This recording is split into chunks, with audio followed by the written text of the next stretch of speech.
मोहब्बत के मझधार में फंसी दिल की कश्ती अक्सर हमें किनारे से बहुत दूर बहा देती है। इश्क की आंधी अक्सर हमें नजर ही नहीं आती और कभी कभी नजर आते हुए भी हम उसे अनदेखा कर देते हैं। लेकिन इस बेहोशी की धुंध में भी हमारा दिमाग हमें एक सिग्नल भेजता है कि तुम भटक रहे हो, आगे खतरों का भंवर है, सतर्क रहो। गौरी श्री कुल देवता शुभगा भूमि प्रपूर्णा शुभा सावित्री च सरस्वती सुरनदी सत्याव्रता रुन्धति।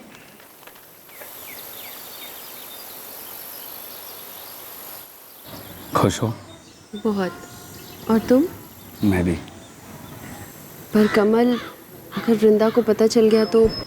आरती देखो, अब हम दोनों एक रिश्ते में हमेशा हमेशा के लिए बंध गए हैं।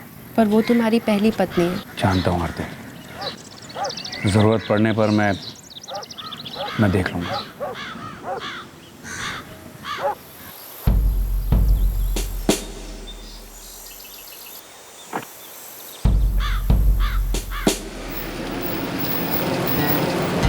अक्सर सच बोलना तबाही मचाता है और सच ना बोलना एक टाइम बॉम्ब होता है जो कभी भी बेवक्त फट सकता है। सच एक गुमशुदा साए की तरह लौट ही आता है और हमारी रूह को दस्तक देकर कहता है कि काश तूने अतीत में थोड़ी और समझदारी से काम लिया होता।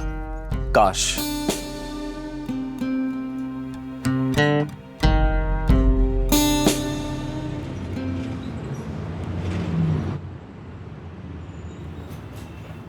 आज भी रात भर बाहर रहोगे? रात भर का क्या मतलब है वृंदा? दिन रात ऑफिस में काम चल रहा है ना, बड़े बड़े कॉन्ट्रैक्ट्स मिले हैं जिन्हें टाइम पर खत्म करना है। सच बताओ कमल, तुम रातें किसी और के साथ तो नहीं बिता रहे हो ना? मैं दिन रात एक कर रहा हूँ सिर्फ तुम्हारे और हमारी बेटी सोनाली के लिए।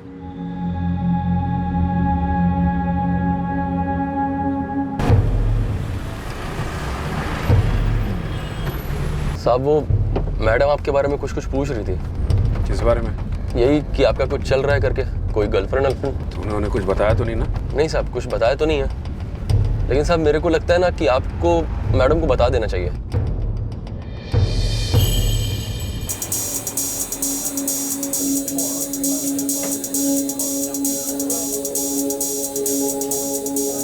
Good morning.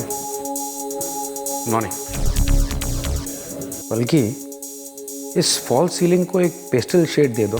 सर लेकिन क्लाइंट के ओरिजिनल डिज़ाइन में ये नहीं था। डिज़ाइन कोई पत्थर की लकीर तो है नहीं ना, जो बदली नहीं जा सकती है।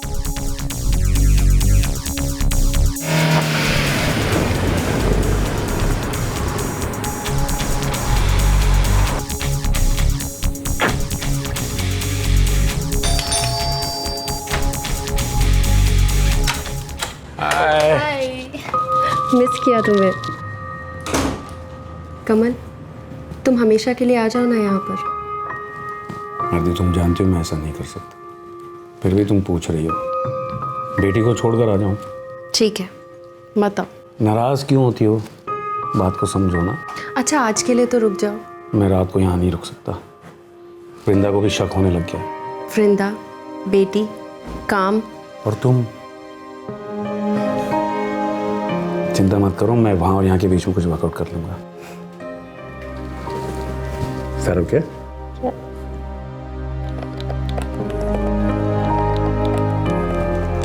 चलो सोनाली, सो जाओ, 11:30 बज गए हैं। हाँ सोनाली, लड़की भी ना। मम्मा 11:30 बज गए, चलो सो जाओ। कम ऑन मम्मा, only 10 minutes last game मम्मा, प्लीज मम्मा। Only 10 minutes। 15 minutes।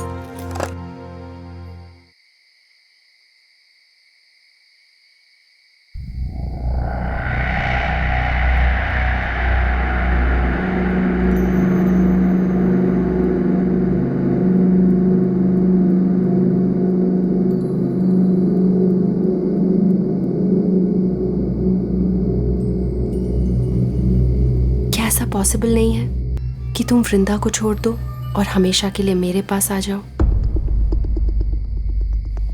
डार्लिंग, वृंदा को डिवोर्स दे दो, मैं और इंतजार नहीं कर सकती। अरे ये मैसेजेस मुझे किसी ने फॉरवर्ड किए हैं जोक्स की तरह। वृंदा को डिवोर्स दे दो, मैं तुम्हारा और इंतज़ार नहीं कर सकती। ये मैसेज तुम्हें किसी ने फॉरवर्ड किया है जोक की तरह। 44456678। ये नंबर किसका है? आरती का है। जो तुम्हारे ऑफिस में काम करती है, तुम्हारी असिस्टेंट। मेरी एसोसिएट। तुम उसे अपने ऑफिस और जिंदगी दोनों से निकाल दो। कम दोनों पॉसिबल नहीं है। क्यों पॉसिबल नहीं? क्योंकि मैंने आरती से शादी कर ली है।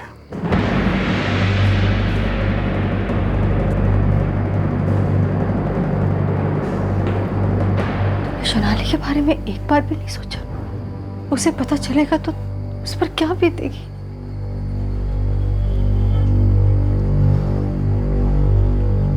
अगर तुम चाहो तो सोनाली को इसके बारे में कुछ पता नहीं चलेगा। और तुम 2 जिंदगियां जियोगे, 2 झूठ के साथ। सब कुछ पहले जैसा रहेगा।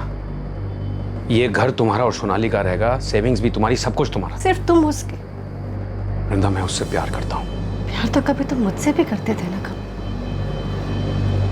प्यार का तुम्हारी जिंदगी में कोई मतलब नहीं रहा। वृंदा, हमारे बीच में अब पहले जैसा कुछ नहीं रहा है। देखो, मैं कोई कसर नहीं छोड़ूंगा, दोनों घरों को खुश रखूंगा। कहाँ रहती है वो तुम्हें कभी बॉदर नहीं करेगी, आई प्रॉमिस। मैं तुम्हें और सोनाली को कभी नहीं छोड़ूंगा। ये प्रॉमिस तो तुमने आरती से भी किया होगा ना?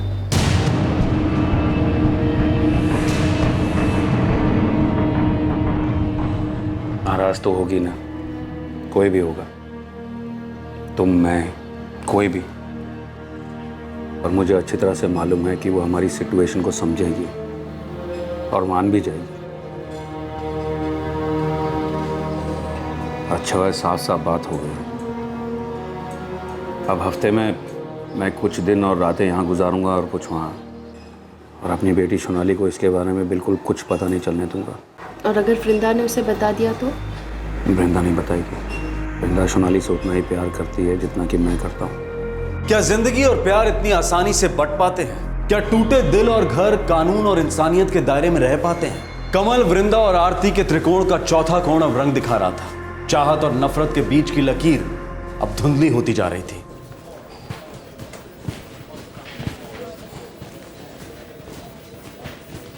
मैम, आप अंदर जा सकती हो।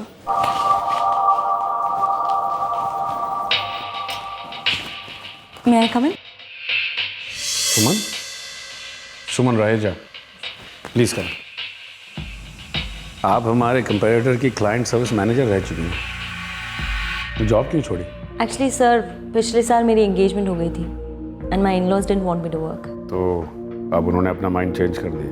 नो, एक्चुअली मेरी एंगेजमेंट कैंसिल हो गई है और मैं लाइफ नए सिरे से शुरू करना चाहती हूँ। Welcome to living walls decor. Thank you.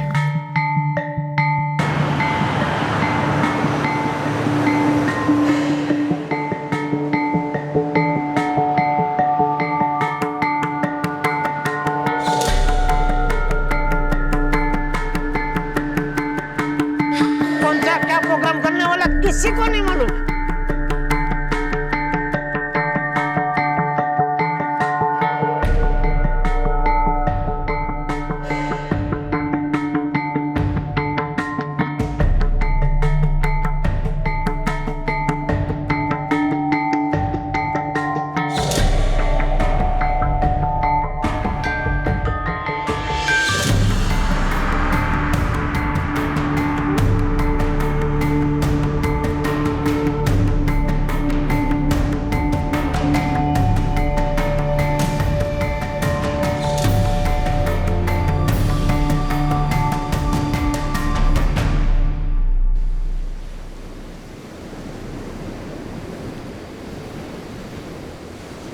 तो कहाँ ढूंढ रही हो फ्लैट? एक फ्लैट बांद्रा में देखा है, बट मेरे बजट का नहीं है। मेरे बजट से बाहर तो नहीं है ना? तुम क्यों? मैं क्यों? देखो कमल, मुझे तुमसे एक बात पूछनी थी। जवाब है आई लव यू। वृंदा मेरे बारे में जानती है? तुम चाहती हो कि वो जाने? वाइफ है तुम्हारी। वो सिर्फ जिम्मेदारी है मेरी। और मैं? तुम मेरी जान हो। पहली पत्नी के साथ टूटा रिश्ता सिर्फ बेटी के कारण टिका हुआ था। दूसरी पत्नी के साथ का रिश्ता कानूनी और जज्बाती मझधार में डोल रहा था। और अब कमल का दिल किसी तीसरे के लिए धड़क रहा था। क्या सक्सेसफुल स्मार्ट इंटीरियर डिजाइनर कमल को हर बार सच्चा प्यार हो रहा था, या फिर ये एक दिल फेंक आदत थी जो झूठ और बेवफाई के कंधों पर खड़ी होकर जुर्म को न्योता दे रही थी?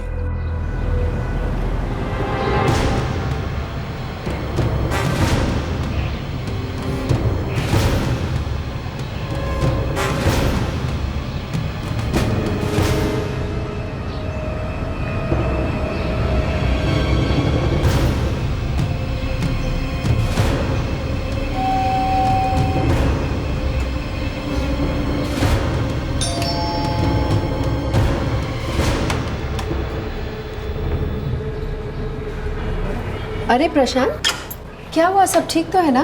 नमस्ते आपी। हाँ सब ठीक है, बस पास से निकल रहा था तो सोचा आपसे मिलता चलो। अच्छा। ये मेरा दोस्त है कपिल, इसकी यहीं पास में ड्यूटी लगी है। वैसे बिल्कुल करेक्ट टाइम पे आए हो, मैं लंच करने ही वाली थी। आ जाओ, तुम लोग भी कर लो।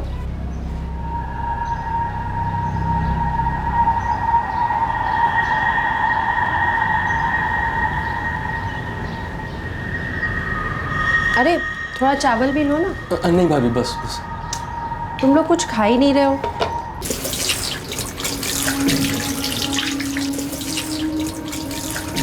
करें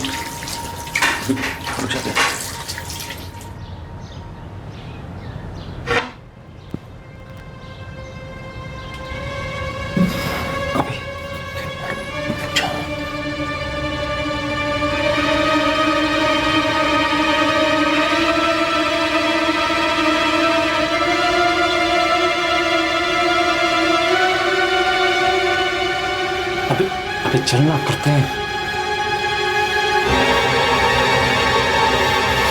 भाभी मैं चलता हूँ, हम निकलते हैं। हाँ ठीक है।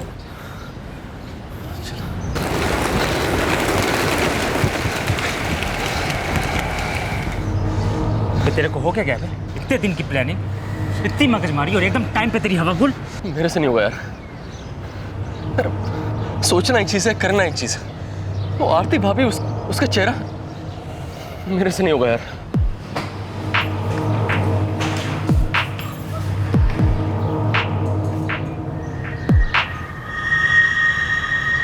चल करते हैं।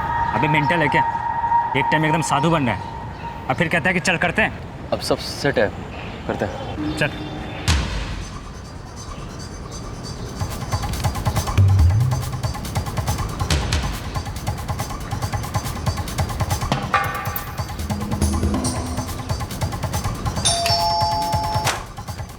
अरे प्रशांत, क्या हुआ? भाभी वो इसका फ़ोन यहाँ छूट गया है। फोन छूट गया? मैंने तो देखा नहीं, बजा भी नहीं है। वो मैंने कॉल किया था लेकिन इसने साइलेंट पे किया हुआ है। अच्छा, तो फिर आके देख लो, यही होगा कहीं पे। आ जाओ, देख लो सोफे पे हो।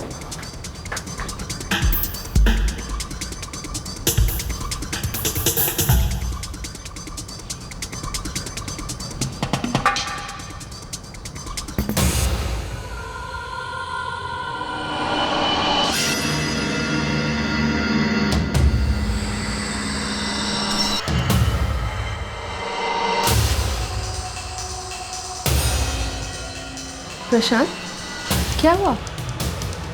यहाँ क्या कर रहे हो तुम लोग?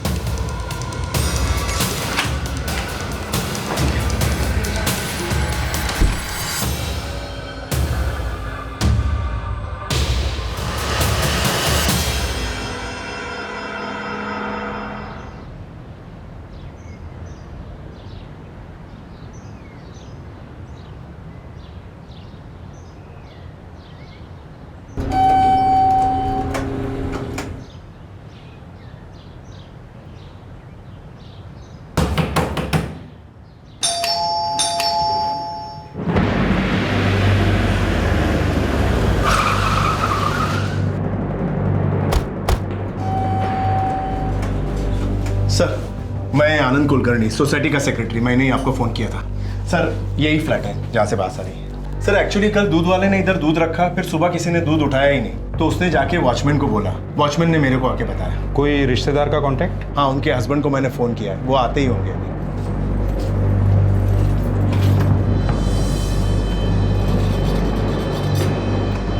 खुल गया।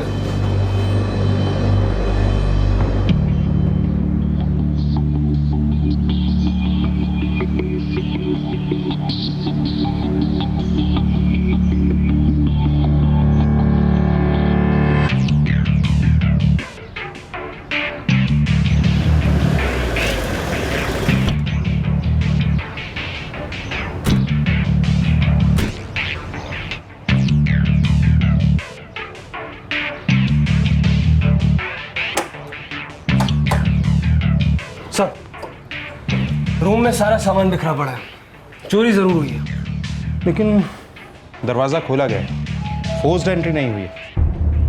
हटिए। आरती कहाँ? आप हस्बैंड में? हाँ जी।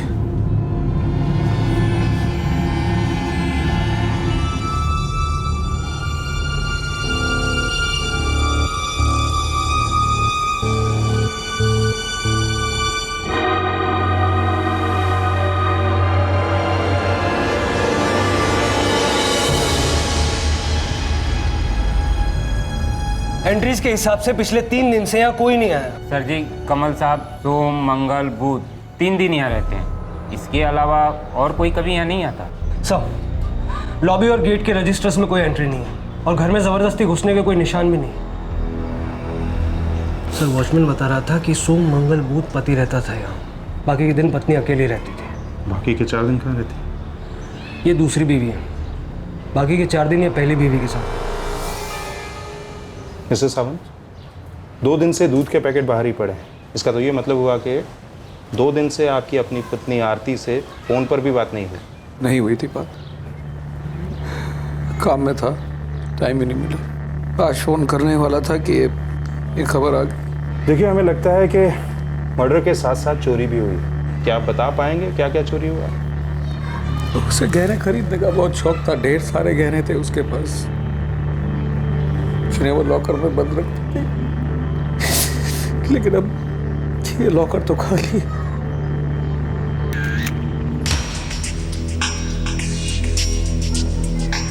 तुम कौन हो?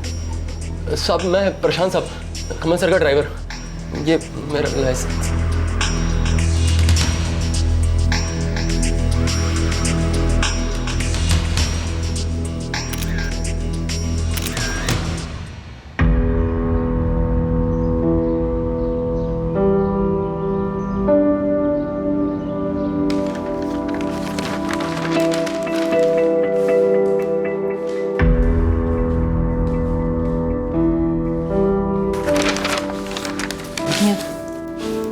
बल्कि ये आरती कौन थी? तुम्हारे आने से पहले कमल सर की एसोसिएट डिजाइनर थी। सर की वाइफ भी थी। वाइफ? फिर वृंदा? वृंदा मैम कमल सर की पहली वाइफ है और आरती उनकी सेकंड वाइफ थी।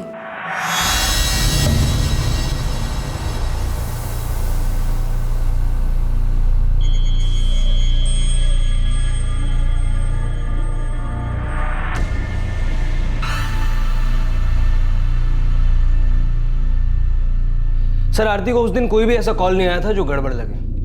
मतलब जो भी आया बिना कॉल किए आया? और विजिटर्स बुक में भी कोई एंट्री नहीं है सर। ये किसी करीबी लोगों का काम लगता है ज़्यादा।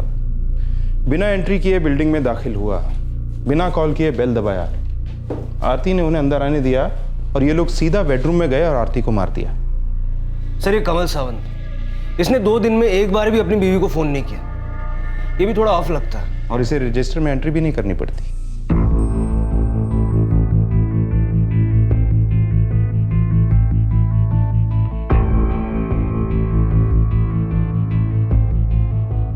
आरती और वृंदा एक दूसरे के बारे में जानते थे? दोनों एक दूसरे से मिले थे?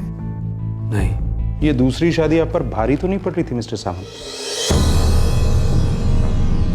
बिल्कुल नहीं। आरती और मैं एक दूसरे से बहुत खुश थे। हाँ, पर आरती खुश थे। वृंदा जी ने सब कुछ मैच्योरली अपना लिया था। फिर इस कहानी में नाखुश कौन था? ऐसा थोड़ी होता है सब खुश हो और मर्डर हो जाए। चोरी भी तो हुई थी। चोरी शायद भरोसे की हुई थी मिस्टर सावंत। आप कहना क्या चाहते हैं इंस्पेक्टर? आपके घर के नौकरों से हमने पूछताछ की। घर की चाबियां किसी के पास आई? हाँ। नहीं है तो जो भी हत्यारा है आपकी बीवी का, वो कोई ऐसा आदमी है जिसे रजिस्टर में साइन करने की ज़रूरत नहीं पड़ी, ताला खोलने की ज़रूरत नहीं पड़ी, और उसकी इतनी हिम्मत थी कि वो आरती जी के बेडरूम तक गया। यानी कि ये कत्ल किसी ऐसे आदमी ने किया या करवाया है जो आरती जी के बेहद करीब था, जैसे क्या क्या बकवास कर रहे हैं आप इंस्पेक्टर साहब? आपने आरती जी का कत्ल करवाया या खुद किया है मिस्टर सावंत? मैं आरती से प्यार करता था, मैंने उससे शादी की थी, पत्नी थी वो मेरी। दूसरी पत्नी थी? हाँ, तो क्या हुआ अगर वो मेरी दूसरी पत्नी थी तो? दूसरी बार प्यार नहीं होता है? शादियां नहीं होती? जरूर होती हैं, लेकिन कत्ल सिर्फ एक बार होता है, और यकीन कीजिए हमेशा पकड़ा जाता है। हाँ सर, आरती हमारे यहाँ काम करती थी, लेकिन कमल सर और आरती का फिर कब शुरू हुआ, कब उन दोनों की शादी हो गई, हमें पता ही नहीं चला। उनकी पहली बीवी वृंदा, वो भी यहीं काम करती थी पहले? नहीं सर। उन्होंने करवाया होगा ये मर्डर? ये सब मुझे कैसे पता होगा?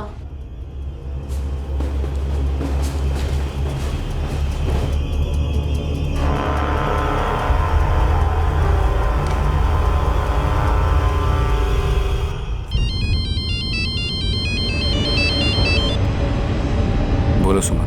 मैं क्या बोलूं? सुमन, आई एम सॉरी। देखो, मुझे पता है कि ये तुम्हारे लिए बहुत बुरा टाइम है, लेकिन मैं बस इतना कहना चाहती हूँ कि झूठ के अंधेरे में मैं भी बहुत खुश नहीं हूँ।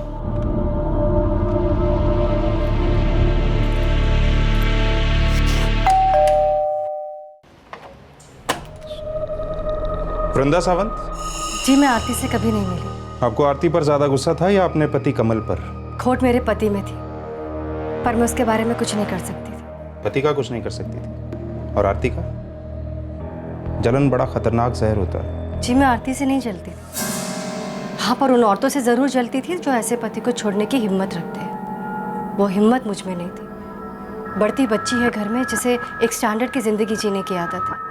मेरा अपना कोई करियर नहीं है, माँ बाप का दिया कुछ भी नहीं है। क्या कमाती और क्या घर चलाती। छोड़ना चाहते हुए भी मैं अपने पति को छोड़ नहीं पाई, और इतनी हिम्मत भी नहीं जुटा पाई कि मैं खुद की जान ले। इसलिए तुमने आरती को मार दिया? जी, मैं आपसे पहले भी कह चुकी हूँ कि मैं आरती से आज तक नहीं मिली। मुझे सिर्फ इतना पता है कि मेरा घर और मेरा दिल दोनों मेरे पति ने तोड़ा है। आरती की जगह कोई और लड़की भी हो सकती थी, पर मेरे पति तो वही रहते हैं ना।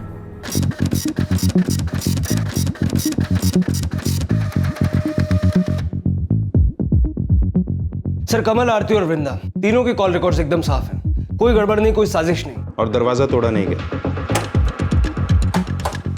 बिल्डिंग के रजिस्टर में कोई एंट्री नहीं, फिर कोई अंदर घुसा कैसे? मर्डर किया कैसे? उस दिन कमल की फोन लोकेशन क्या है? मैंने चेक किया सर, क्लीन है। पर एक बात है सर। क्या? कमल, आरती और वृंदा, इन तीनों ने इन 3 दिनों में एक नंबर से कई बार बात की। किसका नंबर है? प्रशांत, कमल सावंत का खास आदमी और ड्राइवर। मैंने उसकी हिस्ट्री निकाली सर, कई सालों से कमल सावंत के लिए काम करता है। फिर तो उसे कमल सावंत की रंगीन हिस्ट्री काफी अच्छी तरह से पता होगी।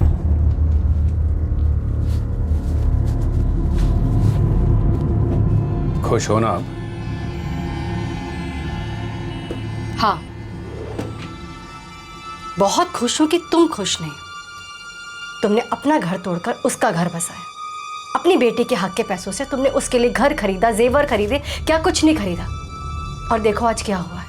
तुम्हारी ही दी हुई चीजों ने उसकी जान ले ली। तुमने मारा है उसे कमल, तुमने।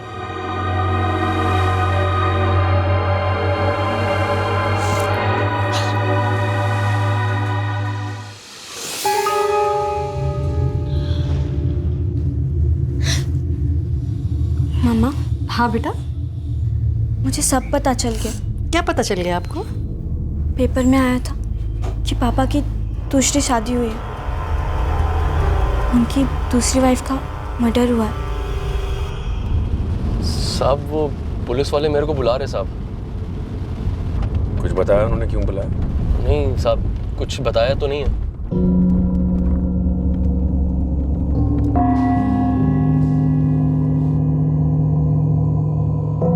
इस वक्त मुझे तुम पर बहुत गुस्सा होना चाहिए ना, पर पता नहीं क्यों मुझे तुम्हारे लिए बुरा लग रहा है। मैं तुम्हारी ये हालत देख नहीं सकती कमल।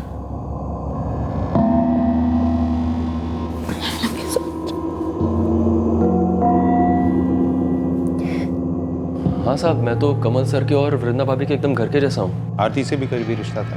हाँ साहब, वो भी बहुत अच्छी थी। देखो प्रशांत, तुमने इन दोनों रिश्तों को करीब से देखा है। तुम जानते हो कि ये क्यों बने हैं। तुम ये भी जानते हो कि ये क्यों टूटे। हमसे कुछ भी छुपाने की कोशिश मत करो, क्योंकि हम खाल उठा कर ढूंढते हैं। साहब, मुझे तो सिर्फ उतना ही पता होता था जितना कमल सर बोलते थे, या जितना सुन लेता या देख लेता। कभी आरती के घर जाना हुआ होगा? हाँ साहब। कभी अकेले भी गए होगे? कमल ने किसी काम से भेजा होगा? हाँ साहब, कमल सर भेजते रहते हैं इधर उधर। 15 मार्च की दोपहर को गए थे ना आरती के फ्लैट? क्या साहब? नहीं, मैं नहीं गया था। तुम्हें किसी ने बताया नहीं कि ये फ़ोन रिकॉर्ड झूठ नहीं बोलते? मुझे पता है कि 15 मार्च की दोपहर को तू आरती के फ्लैट पर गया था। और एक बात बोलता हूँ, तू अकेला नहीं गया था, तेरे साथ कोई और भी था। देख, अब जो भी है साफ साफ सुर में गा दे, वरना रुला रुला के उल्टी करवाऊंगा। हाँ साहब, मैंने आरती भाभी को मार डाला। ये तो मुझे पता है तूने मारा है। मारना चाहता था तू? नहीं साहब, मैं मारना नहीं चाहता था। मेरे से नहीं हुआ यार। सोचना एक चीज़ है, करना एक चीज़ है। बहुत डर गया था साहब। मुझे पता था मैं जो कर रहा हूँ गलत कर रहा हूँ, फिर भी मार डाला। लालच में अंधा हुआ था साहब। कुछ नहीं दिख रहा था, सिर्फ पैसे चाहिए थे। अबे ओ प्रशांत, तुझे पता है क्या बोल रहा है तू एक बार उसके कहने देखेगा ना, तेरा भी दिमाग घूम जाएगा। किसी का फुलटू करने का मतलब खाने का काम नहीं है बे।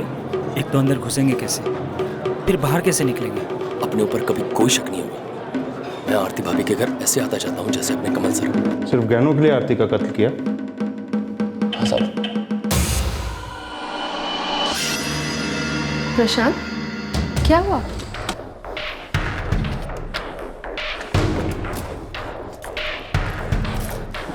प्रशांत, याद रखना 50-50। मामला थोड़ा ठंडा हो जाने दे, फिर बंटवारा करेंगे। चल। कहने कहाँ है? और ये कपिल कहाँ मिलेगा? ज्ञानी रिश्तेदार के घर पे छुपा है।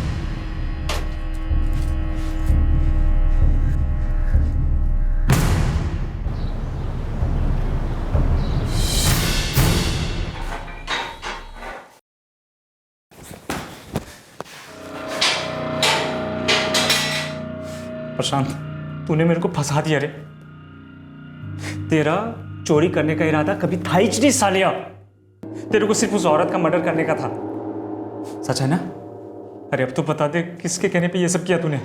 अभी सॉरी बोल ना।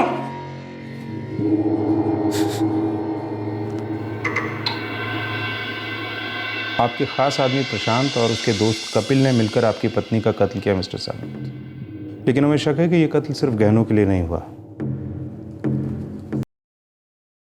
मैं प्रशांत से मिल सकता हूँ?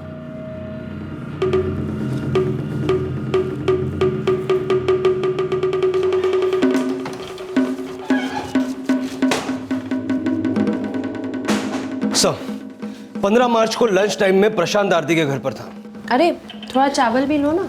नहीं भाभी, बस। और उसका कहना है कि उसकी मर्डर करने की हिम्मत नहीं हो रही थी, इसलिए वो एक बार घर से बाहर गया, फिर बीच रास्ते से वापस आया और काम तमाम कर दिया। बीच रास्ते में ऐसा भी क्या याद आ गया उसे, या फिर किसी ने कुछ कहा उसको? सर दरअसल 2:15 बजे उसे एक फोन आया।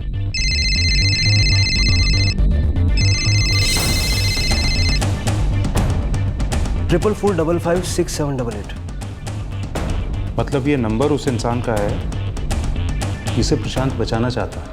प्रशांत, 7 साल से तुम मेरे ड्राइवर रहे हो। हाँ साहब। मेरे सबसे करीब के दोस्त रहे हो तुम प्रशांत। हाँ साहब। प्रशांत को जिस नंबर से फोन आया था वो नंबर कमल सावंत का नहीं है, लेकिन कमल सावंत ने कई बार उस नंबर पर बात की है। इस नंबर से प्रशांत को कई सारे एसएमएस गए थे और सारे एसएमएस प्यार मोहब्बत वाले थे। इतना तो साफ है कि प्रशांत ने ये खून पैसों के लिए नहीं किया। झूठ बोल रहे हो तुम। नहीं साहब, मैं सच में लालच में आ गया था। तुम लालच में आकर ऐसा नहीं कर सकते प्रशांत। तुम मुझसे कुछ छुपा रहे हो। सच सच बताओ, वृंदा मैडम ने तुमसे कराया ये सब?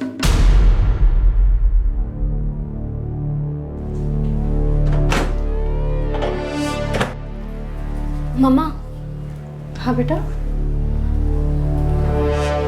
मम्मा, मैं हमेशा आपके साथ रहूंगी, चाहे जो भी हो जाए।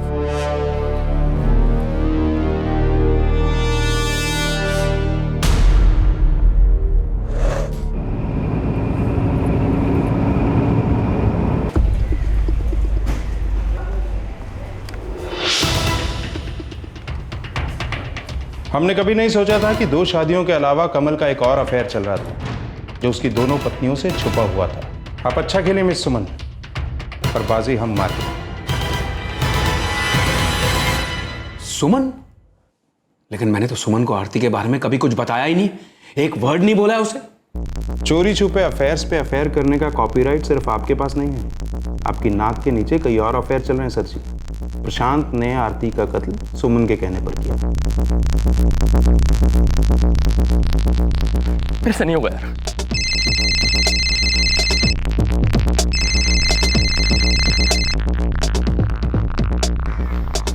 हेलो, काम हो गया? नहीं, मेरे से नहीं हो रहा है। क्यों? अरे क्यों का क्या मतलब है? वो बेकसूर है यार, मेरे अंदर का आवाज कह रहा है मत कर मत कर मत कर। ठीक है, मत कर, और इसके बाद तू भी मत मिल मुझे। सुमन कुछ और सोचते हैं ना। प्रशांत, इतना सोचने के बाद हमने ये फैसला लिया था, हमारे लिए, एक दूसरे के लिए। एक्चुअली ना, तुम्हें वो बात है ही नहीं। मैं तुम्हें ना एक बुरा सपना समझकर भूल जाऊंगी। बाय। नहीं नहीं नहीं, सुमन सुमन सुमन सुमन, देख रख मत। मैं करता हूँ। Good boy. और काम हो जाने के बाद फोन करना मुझे। हाँ। और सुनो, आई लव यू।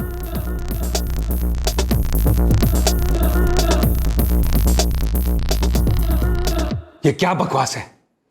प्रशांत और सुमन, झूठ है ये हो ही नहीं सकता। हो चुका है, सुमन ने खुद कबूल किया है। कई बार ऐसा होता था कि मैं कमल के साथ मीटिंग्स के लिए जाती थी और प्रशांत मुझे घर ड्रॉप करता था। काफी लंबे अरसे से काम कर रहे हो ना कमल के लिए? हाँ मैडम, 7 साल हो गए। फिर तो काफी करीब होंगे उनके। हाँ मैडम, कह सकते हैं। कमल सर ना मेरे को एकदम फ्रेंड की तरह रखते हैं।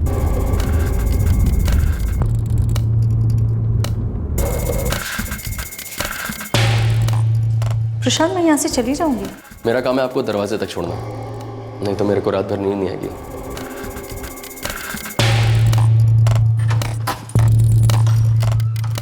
थैंक्स। अब तो नींद आएगी तुम्हें? आएगी। सुनो, सिर्फ कमल ने कहा इसलिए छोड़ने आते मुझे यहाँ तक? नहीं।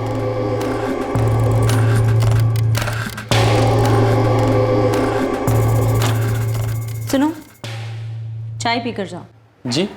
क्यों, नहीं पीनी? नहीं मतलब पीनी है। तो फिर वहाँ क्यों खड़े हो? अंदर आ जाओ।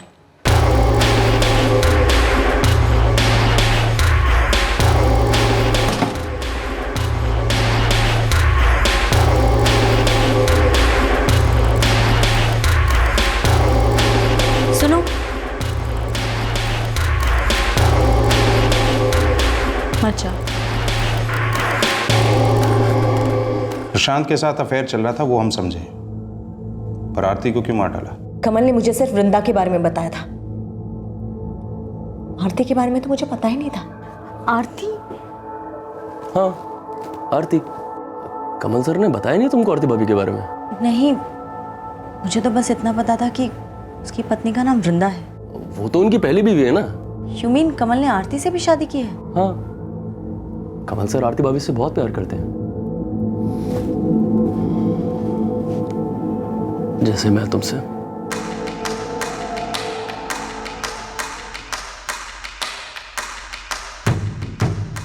आरती भाभी भी सर को फुल दिल से प्यार करती हैं। वो कुछ भी मांगेगी ना, कमल सर फटाक से हाँ बोलते हैं।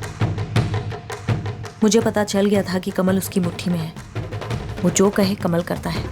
तब मुझे लगा कि कमल की लाइफ में मैं बस टाइम पास के तौर पर, यूज एंड थ्रू जैसी, और ये मुझे मंजूर नहीं था। मुझे कमल सिर्फ मेरे लिए चाहिए था। तुम्हें कमल नहीं, कमल का पैसा चाहिए था। बिना पैसे का कमल तुम्हारे किस काम का होता? तुम उसके दिए हुए फ्लैट से खुश नहीं थी, तुम्हें हर वो चीज चाहिए थी जो उसने आरती को दी थी।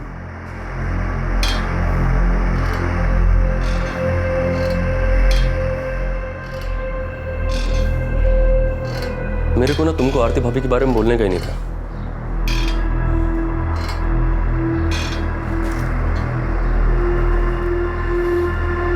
छोड़ो ना उसे, हमारे बारे में सोचो ना। हमारे बारे में सोचने के लिए है कुछ? देखो प्रशांत, आरती मेरे लाइफ का कांटा है। जैसे ही उसे मेरे बारे में पता चल जाएगा, वो कमल को मुझसे छीन लेगी और कमल मान जाएगा।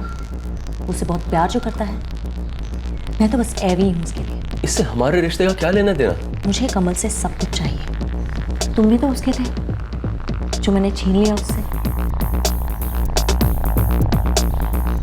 बेबी, प्यार से ना दिल भरता है, पेट नहीं। अच्छा खाने का शौक हो तो अच्छे खासे पैसे लगते हैं, जो ना तुम कमा सकते हो और ना मैं। कमल सर कभी नहीं छोड़ेंगे आरती भाभी को, और तुम्हारे लिए तो बिल्कुल। लेकिन आरती भाभी तो कमल को छोड़ सकती है ना, हमेशा के लिए। क्या तुम क्या कह रही हो सुमन? मुझे चाहते हो? हाँ, मेरे लिए मर सकते हो?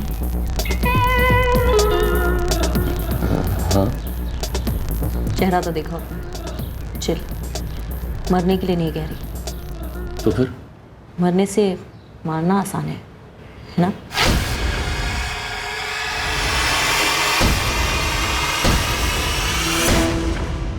कितनी आसानी से मर्डर के बारे में सोचा तुमने मैडम। आरती को मारकर सारी परेशानियां दूर, सारी दौलत जेब में। सोच के रही थी तुम?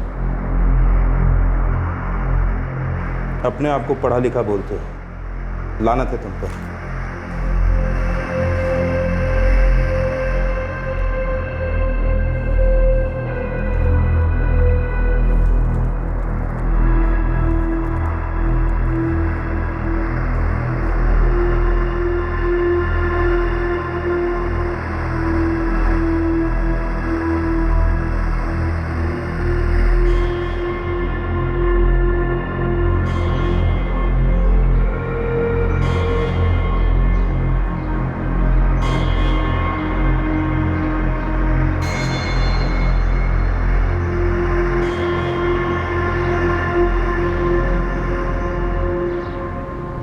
काश प्रशांत ने अपने जमीर की आवाज सुनी होती। काश वो आरती के फ्लैट पर वापस ना आया होता सुमन के प्लान को अंजाम देने के लिए।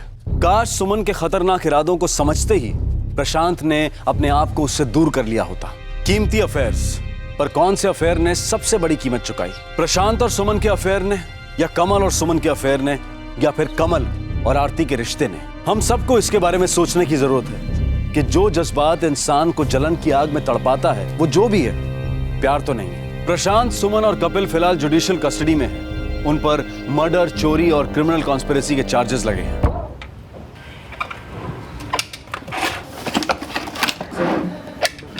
सीमा, सीमा, क्या हुआ? वो कहीं बॉक्स नहीं मिल रहा है। आपने यहाँ रखा था? हाँ, यहीं रखा था मैंने। उस वाले कपबोर्ड में चेक किया? लास्ट कब चेक किया था आपने? याद नहीं, शायद जब बॉक्स लाया था तभी। यार, जब भी मैं कोई चीज यहाँ पे रखता हूँ, पता नहीं गायब कैसे हो जाती है। अरे ऐसे चिल्लाने से चीजें क्या मिल जाएगी? एक तो ऐसे खुले में चीजें छोड़ देते हो और ऊपर से इतने टाइम से चेक भी नहीं किया आपने। तुम वहाँ पे क्या ढूंढ रही हो? मैंने इस वाले ड्रॉअर में रखा था। अरे भूल से कहीं और रख दिया होगा आपने। पक्का नहीं रखा था, पता नहीं चीजें कैसे गायब हो जाती है। एक मिनट, ये बक्सा कभी मैंने क्यों नहीं देखा? आप घर लाए तो थे ना? वैसे मेरा दिमाग बहुत खराब है। आपने ना ये ड्रॉवर खुला छोड़ दिया होगा और भाई या किसी और ने निकाल लिया होगा। निकाल लिया होगा मतलब चुरा लिया होगा। और क्या? हर कीमती चीज की एक जगह होती है और उस जगह को याद रखना भी उतना ही कीमती होता है। हम सबके साथ कभी ना कभी ये होता है कि हमें कोई जरूरी या कीमती चीज अपनी जगह पर नहीं मिलती है। फिर डाउट, शक, गुस्सा, फ्रस्ट्रेशन, इन सभी के घोड़े दिमाग की हर दिशा में एक ही समय में दौड़ने लगते हैं और एक विचार बार बार सताता है कि काश मैंने सही जगह चुनी होती, काश मैं सतर्क रहा होता, काश मैंने समय समय पर चेक किया होता, काश मैंने इस मामले को अनदेखा ना किया होता, काश।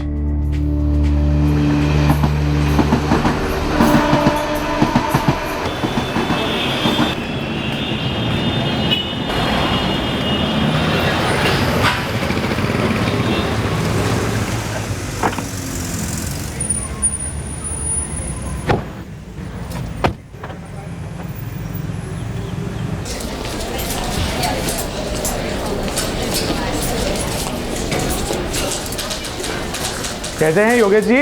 हाँ बढ़िया बढ़िया। बड़े लंबे अरसे बाद। हाँ थोड़ा काम में फंसा रहता हूँ। और मार्केट की क्या हाल है? सच बोलूं तो थोड़ा ठंडा है विनायक भाई। ये गेटवे पे अटैक के बाद में आपके बिजनेस पे थोड़ा असर तो पड़ा होगा ना? थोड़ा नहीं, काफ़ी असर पड़ा है विनायक जी, और सुधरने में टाइम भी लगेगा।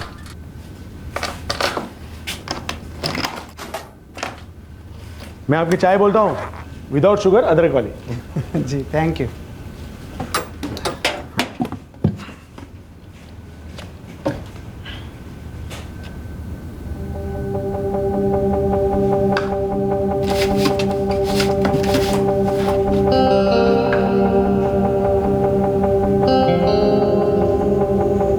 गायब? इम्पॉसिबल योगेश भाई। अगर आपने कुछ लॉकर में रखा है तो उसे वहीं होना चाहिए, और अगर वो वहाँ नहीं है तो आप ही ने उसे निकाला होगा और भूल गए होंगे। विनायक जी, मैं एक डायमंड मर्चेंट हूँ, ऐसा कैसे हो सकता है कि मैं 8 लाख के हीरे अपने लॉकर से निकालूं और भूल जाऊं? योगेश जी, हमारा ये एक रेप्यूटेड बैंक है, यहाँ पे लॉकर खोलने का और बंद करने का एक प्रॉपर सिस्टम है। ये हो ही नहीं सकता कि कोई और आपका लॉकर खोले और उसमें से कुछ निकाल ले। That's impossible.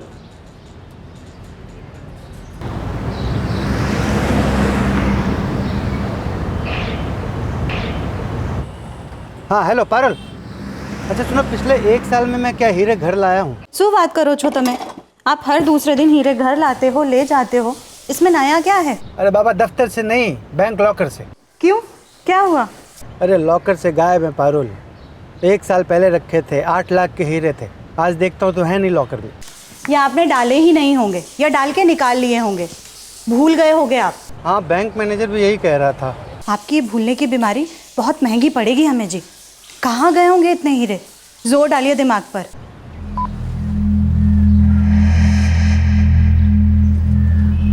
Diamond merchant Yogesh Sanghvi को याद नहीं आ रहा था कि उन्होंने लॉकर से हीरे कब निकाले थे और वो कहां रखे थे। बैंक का मैनेजर पूरे दावे के साथ कह रहा था कि खुद योगेश के अलावा बैंक के लॉकर को कोई छू भी नहीं सकता। दरअसल ये सन 2008 का किस्सा था। फिर 2010 में जब दोबारा यही घटना हुई तो सबके कान खड़े हुए और जुबान पर एक ही बात थी, काश 2 साल पहले ही इस मामले पर गौर किया होता।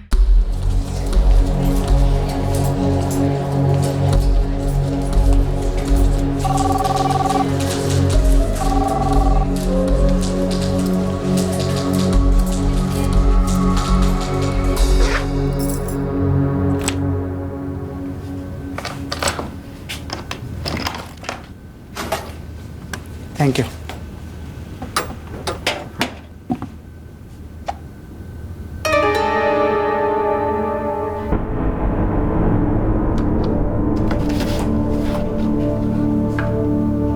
क्या पागलपन है यार,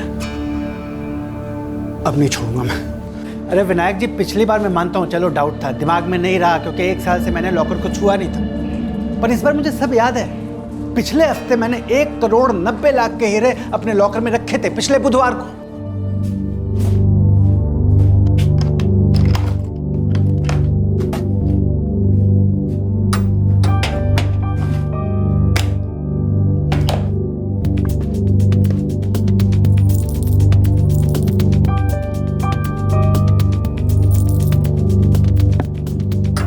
विनायक जी, किसी ने मेरा लॉकर खोला है, जरूर खोला है, पक्की बात है ये। मैं भी हैरान हूँ क्योंकि 3 दिन पहले केतन भाई बारोट ने भी आपके जैसी एक शिकायत दी थी। केतन भाई आपकी की तरह एक डायमंड मर्चेंट है। विनायक जी, 43 लाख के हीरे रखे थे लॉकर में, अब वो वहां पर नहीं है। केतन भाई, आपको ठीक से याद है कि आपने लॉकर में रखे थे? कहीं ऐसा तो नहीं कि आपने निकाल लिए थे? मिस्टर मैनेजर, 43 लाख के हीरे थे वो, कोई चिल्लर रकम नहीं थी कि मैं रख के भूल जाऊं। नक्की मेरे लॉकर से चोरी हुई है। मेरी समझ में ये नहीं आ रहा है कि मास्टर की मेरे पास होती है और जब भी कस्टमर आते हैं तब लॉकर का दरवाजा सिर्फ मैं खोलता हूँ। अभी ये सब कैसे हो रहा है? ये तो अब पुलिस ही पता करके बताएगी विनायक जी। सर, 2008 में भी मेरे 8 लाख के हीरे लॉकर से गायब हुए थे और तब भी मैंने ये बात उठाई थी। सच में मैं क्या कहूँ क्या ना कहूँ, कुछ समझ में नहीं आ रहा। लॉकर खोलने के लिए पहले मास्टर की डालनी पड़ती है ना? जी, और मास्टर की सिर्फ मेरे पास रहती है। ये मास्टर की जो सिर्फ मेरे पास होती है, और इसके साथ कस्टमर्स अपने लॉकर्स की प्राइवेट कीज यूज करके अपने लॉकर्स खोलते हैं। योगेश भाई, आप अपना लॉकर खोलिए।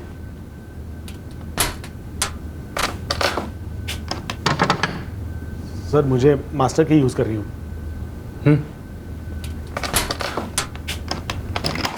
देखिए सर, अब खुल गया। सर किसी भी लॉकर को खोलने के लिए कस्टमर की और मास्टर की दोनों को एक साथ यूज़ करना पड़ता है, उसके बगैर लॉकर खुल ही नहीं सकता। और इसलिए केतन भाई और योगेश भाई के लॉकर्स और किसी ने खोले हो ये पॉसिबल ही नहीं है। आप योगेश भाई और केतन भाई आप डायमंड मर्चेंट्स हो? जी। दूसरे डायमंड मर्चेंट्स हैं जिनके हीरे आपके लॉकर्स में हो? हाँ, करीब 50 डायमंड मर्चेंट्स हैं जिनके लॉकर्स हैं यहाँ पे। उन्हें फ़ोन कीजिए और कहिए कि जल्द से जल्द आकर अपने अपने लॉकर्स चेक कर ले। जहाँ ये 2 के साथ हो सकता है वहाँ 20 के साथ भी हो सकता है।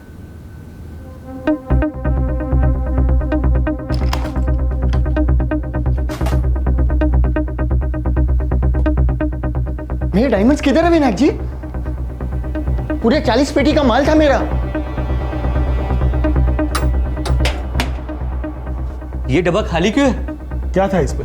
अरे जो भी था है कहाँ? अरे 12 लाख का एक डायमंड था, 100 लीटर। 32 लाख ना हीरा आता अमा विनायक जी, कहाँ गए मेरे डायमंड? ओ भगवान, मेरी तो 8 लाख ही गई। विनायक भाई, मैंने अपने हाथों से 19 लाख के हीरे इसमें रखे थे। कमाल, ये सेफ्टी वॉल्ट है या कूड़ादान? आज रखा कल खाली। मुझे अपने हीरे वापस चाहिए विनायक भाई। सर अभी तक 18 कस्टमर के लॉकर में से डायमंड गायब हुए हैं। टोटल लॉस है 12 करोड़। 12 करोड़? हाँ सर, सभी डायमंड मर्चेंट है, लाखों करोड़ों में ही खेलते हैं। वही, सबसे पहले सभी व्यापारियों की डिटेल्स निकालो, कहाँ से हीरे आ रहे थे और कहाँ के लिए जा रहे थे, और ये इतने लंबे अरसे तक वहाँ पर क्यों पड़े रहे। हो साहब।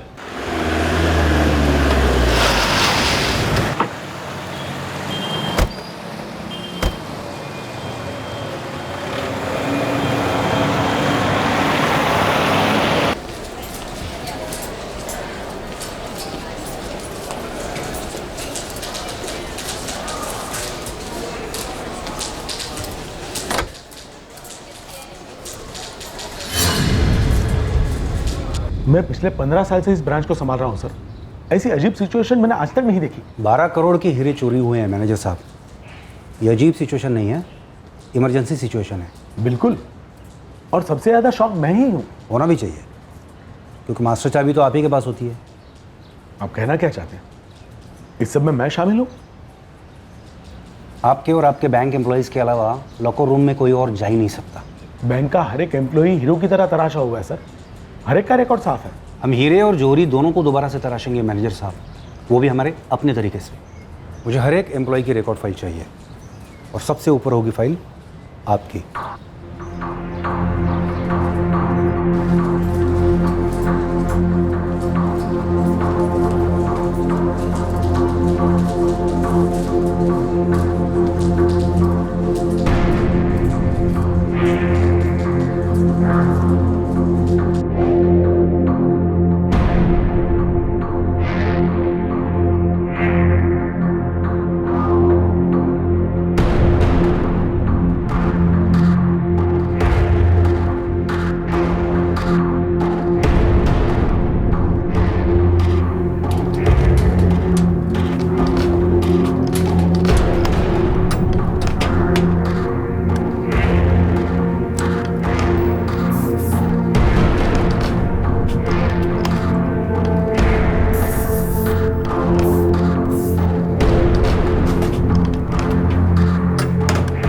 जबरन कुछ भी नहीं किया गया है। लॉकर्स को बाकायदा उनकी करेक्ट चाबियों से खोला गया है।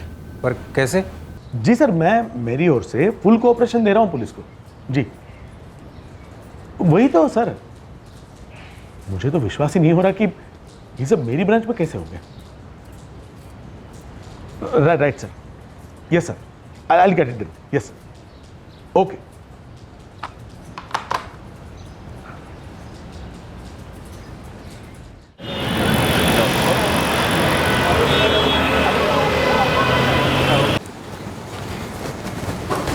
ऐसे कैसे हीरे गायब हो गए? अरे वही तो पारुल, सब सोच में पड़ गए हैं, पूरा हीरा मार्केट हिल गया। पुलिस तो 1 महीने से अपना काम कर रही है ना? हाँ, क्या काम कर रही है भगवान जाने। देखिए, छोड़िएगा नहीं, लगे रहिएगा। अरे ऐसे कैसे छोड़ूंगा पारुल, सब व्यापारी लोग से बात करूंगा मैं। 12 करोड़ के हीरे गायब हुए। अरे बाप रे, 12 करोड़ के? और नहीं तो क्या। अच्छे, देखिए सर, अगर ऐसा ही चलता रहा तो पूरे डायमंड मार्केट का बैंक्स पे से विश्वास ही उड़ जाएगा। अगर हमारा माल हमारे लॉकर से गायब होता रहा तो हम किसके पास जाएंगे सर? सर अगर मास्टर की के बिना लॉकर खुल नहीं सकता तो इसका मतलब कोई ना कोई मास्टरमाइंड है इसके पीछे। जहाँ पे ब्रांच है वहाँ के पुलिस स्टेशन के क्राइम ब्रांच को मैं इस केस पे लगाता हूँ। केस जिसे भी दीजिए, हमें हमारा माल वापस मिले। बहुत बड़ा नुकसान हुआ है हमारा। हाँ सर, हमने हमारा माल मरोज हुए। जानता हूँ श्याम जी, लेकिन आप सबको भी मानना होगा कि ये कोई आम चोरी का केस नहीं है। इतने बड़े बैंक के लॉकर से हीरे रोज गायब नहीं होते। आप सबको थोड़ा सब्र करना होगा। मुजरिमों को पकड़ने के लिए थोड़ा वक्त लगेगा। बस अब आप ही से उम्मीद है सर। सर, लोकल पुलिस ने इस केस में अभी तक जो भी तहकीकात की है उसके सारे पेपर सी हैं। तानाजी, नितिन और जगत को भी इस केस पे ले लो और इंस्पेक्टर वाडेकर के साथ एक मीटिंग फिक्स कर दो। पता चले जांच में वो लोग कहाँ तक पहुंचे थे और कहाँ के रुके थे, और रुके तो क्यों रुके थे। Yes sir. ब्रांच के सभी एम्प्लॉय, यहाँ तक कि मैनेजर विनायक भी, सबके रिकॉर्ड स्कैन किए, लेकिन कहीं भी कोई भी गड़बड़ी नहीं मिली। मतलब ये किसी बाहर वाले का काम है, लेकिन इस बाहर वाले को सिर्फ मास्टर की ज़रूरत नहीं पड़ेगी, बल्कि उस हर लॉकर की चाबी की ज़रूरत पड़ेगी, क्योंकि हर लॉकर की एक अलग चाबी होती है जो सिर्फ कस्टमर के पास होती है। पर ऐसा कैसे हो सकता है? नहीं, लॉजिक नहीं बनत। तो आपका अनुमान है कि बैंक के अंदर से कोई गड़बड़ नहीं है? लगता तो कुछ ऐसा ही है।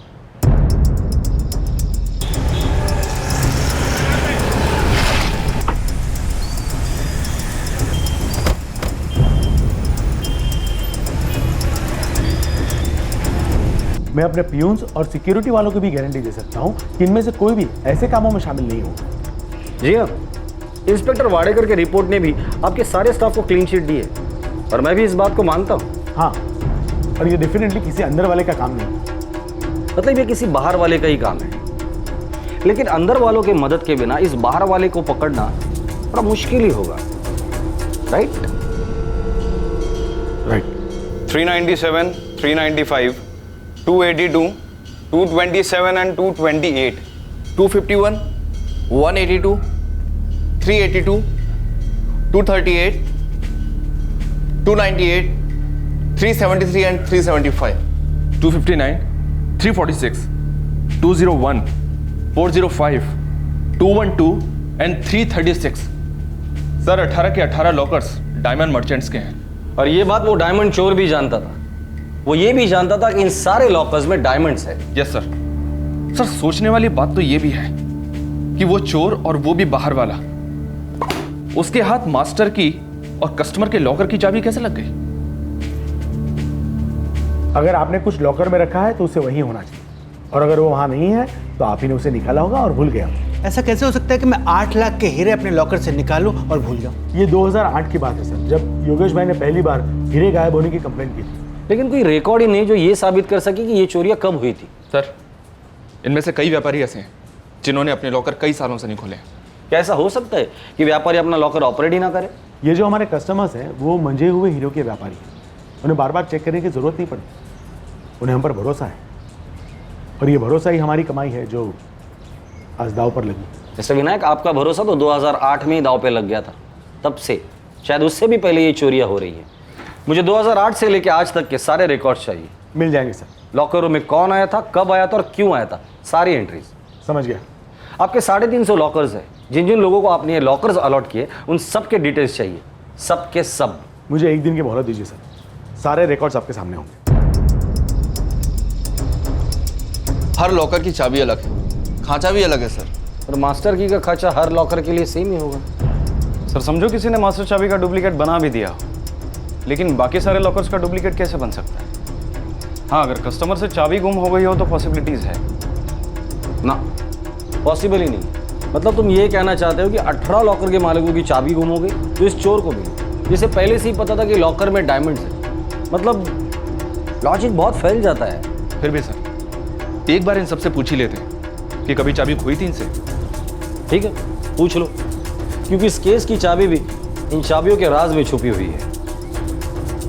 नहीं, मैंने आज तक कभी अपने लॉकर की चाबी नहीं खोली। सवाल ही नहीं उठता सर, मैं अपने लॉकर की चाबी कभी किसी को छूने तक नहीं देता। सर लॉकर की चाबी मैं अपनी जान से भी ज़्यादा संभाल कर रखता हूँ। और तो और मेरी मिसेस को भी नहीं मालूम कि मैं अपने लॉकर की चाबी कहाँ रखता हूँ। लॉस्ट, तो ये चाबी खोने वाली पॉसिबिलिटी को हम लोग रूल आउट कर देते हैं। सर 3 साल से चल रहा था समझो, 2008 में सामने आया, लेकिन किसी ने कोई एक्शन नहीं लिया सर। सर हो सकता है किसी ने हर एक लॉकर की डुप्लीकेट चाबी बनाई हो। पर कैसे? लॉकर के ताले से डुप्लीकेट बनाना बहुत माथा फोड़ी का काम है सर। अक्सर हम लोग जुर्म होने के बाद सोचते हैं कि ये जुर्म कैसे हुआ होगा, क्यों हुआ होगा। जो भी है, पर ये केस पुलिस, पब्लिक और बैंक तीनों के लिए कीमती सीख देने वाली है, ताकि भविष्य में जाके हम लोग सतर्क रहें। सर पिछले 3 साल में लॉकर रूम में कौन अंदर गया और कौन बाहर आया, पूरा चिट्ठा इसमें। हर एक एंट्री को बारीकी से स्कैन करना, किसी भी एंट्री को मामूली मत समझना, जरा सा भी शक हो जाए तो नोट कर लेना। इन रजिस्टर में एक एंट्री ऐसी है जो हमें इस केस के मास्टरमाइंड तक लेके जाएगी। सर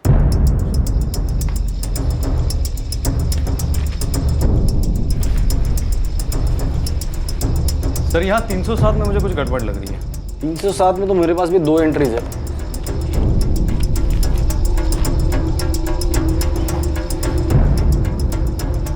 सर मेरी लिस्ट में 16 ऐसे कस्टमर हैं जो बार बार लॉकर चेक करने के लिए आते रहे और हर बार ही लंबे टाइम के लिए रूम के अंदर रुके। मेरी लिस्ट में 13 ऐसे हैं सर। और मेरी लिस्ट में 11 है सर, लेकिन इन 11 में से एक कस्टमर ऐसा है जिसने पिछले 3 साल से अपना लॉकर खोला ही नहीं है। मेरे लिस्ट में 14 ऐसे लोग हैं। हर एक लिस्ट के हर एक आदमी को बारीकी से स्कैन करना होगा, बाल की खाल निकालनी है।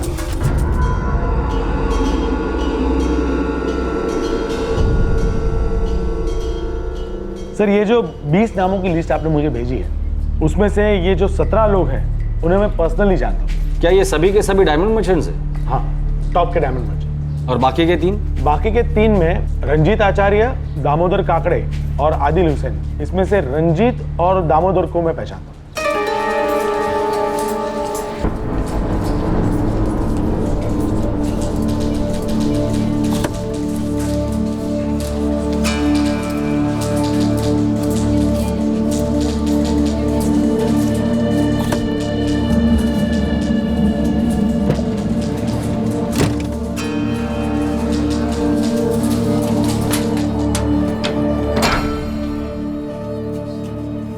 सर ये रंजीत और दामोदर ये दोनों दोस्त हैं और डायमंड मार्केट में छोटे मोटे ब्रोकर्स हैं। इन दोनों का काफी आना जाना है लॉकर रूम में। जब भी आए काफी देर तक लॉकर रूम में रुके, आप एंट्री एग्जिट देख सकते हैं। हाँ, अक्सर ये दोनों साथ में ही आते हैं और दोनों दोस्त हैं, इसलिए मैंने उनको लॉकर रूम में साथ में जाने की परमिशन दी है। दोनों दोस्त हैं तो एक बात और भी है सर, जब से इस केस की तहकीकात शुरू हुई है तब से लेकर आज तक उन दोनों ने लॉकर ऑपरेट ही नहीं किया है। हो सकता है उन दोनों को भनक लग गई होगी कि पुलिस इस केस की तहकीकात कर रही है।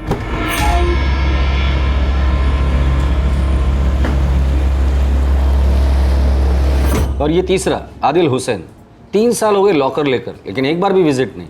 मुझे चेक करना पड़ेगा। विनायक जी, मुझे रंजीत और दामोदर इन दोनों के सारे अकाउंट और ट्रांजैक्शन के डिटेल्स चाहिए। जो भी जानकारी आप दे सकते हैं वो सभी मुझे चाहिए।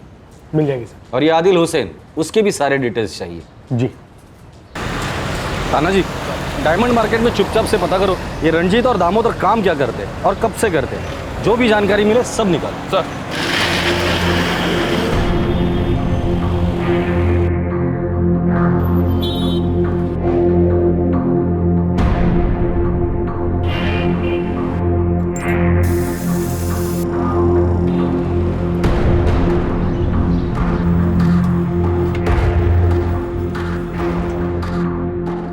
नाम तो सुना है रंजीत आचार्य, लेकिन ये कोई खास आदमी नहीं है मार्केट का। छोटा ब्रोकर होगा ये कोई। दामोदर और रंजीत जानता हूँ दोनों को, दोनों ब्रोकर्स हैं, पर कभी उनके साथ धंधा नहीं किया। मैं नहीं बोल सकता ये लोग कितने पानी में, पर शायद मैंने कभी उनके साथ काम किया भी होगा। पर ये ब्रोकर लोग का ऐसा है सर, यहाँ रोज कोई ना कोई हीरो ब्रोकर बनकर टपक जाता है, लेकिन चिपकता कोई नहीं है। रंजीत आचार्य, दामोदर काकड़े और आदिल हुसैन, ये इस बौखलाने वाले केस के पहले 3 सस्पेक्ट थे, लेकिन इनके खिलाफ अब तक कोई ठोस सबूत नहीं था। ये केस जैसे जैसे आगे बढ़ता गया, इन तीनों नामों से जुड़े कई अजीब वाकयात सामने आए। अब लगने लगा कि ये तीनों शायद मुजरिम हो सकते हैं। विनायक जी, रंजीत आचार्य, पर्सनल डिटेल्स में आपने इसका कॉन्टैक्ट नंबर ही नहीं दिया। ये दामोदर काकड़े, 2008 में आपने इसका अकाउंट ओपन किया था, जिसको इंट्रोड्यूस किया था इसी रंजीत आचार्य ने। रिकॉर्ड में इसका भी कोई कॉन्टैक्ट नंबर नहीं है। पता नहीं ये नजर से कैसे चूक गया। ये बातें आपके नजरों से चूकी ना होती ना, तो ये प्लान पहले ही पकड़ा जाता शायद। ये आदिल हुसैन, इसे भी रंजीत आचार्य ने इंट्रोड्यूस किया, जिसने 3 साल से लॉकर ऑपरेट ही नहीं किया। शुक्र है उसने अपना लैंडलाइन नंबर तो दिया है, और एड्रेस तो रंजीत आचार्य के घर का है जो मीरा रोड में रहता है, और ये दामोदर बोरीवली में। मुझे लगता है इस बार कील हमने सर के बीचों बीच ठोकी है। तेरे रंजीत और दामोदर के एड्रेसेस दोनों को घर से उठा कर लेकर आओ। ये आदिल हुसैन, इसका लैंडलाइन नंबर ट्राई करो और उसको भी उठा कर लेकर आओ। तीनों एक दूसरे से मिले हुए हैं।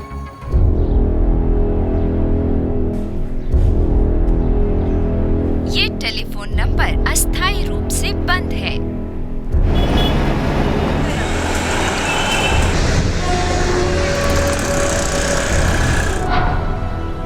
हाँ, ये रंजीत आचार्य है, पर अब ये यहाँ नहीं रहते। 3 साल पहले हमारे किराएदार थे। अब ये कहाँ रहता है? सॉरी, पता नहीं। इसका कोई परमानेंट एड्रेस, एग्रीमेंट तो बना होगा? वो दरअसल ऐसे कुछ बना नहीं था, क्योंकि हमारा प्लान था इस घर में रहने का, तो कुछ बना भी होगा तो मुझे याद नहीं।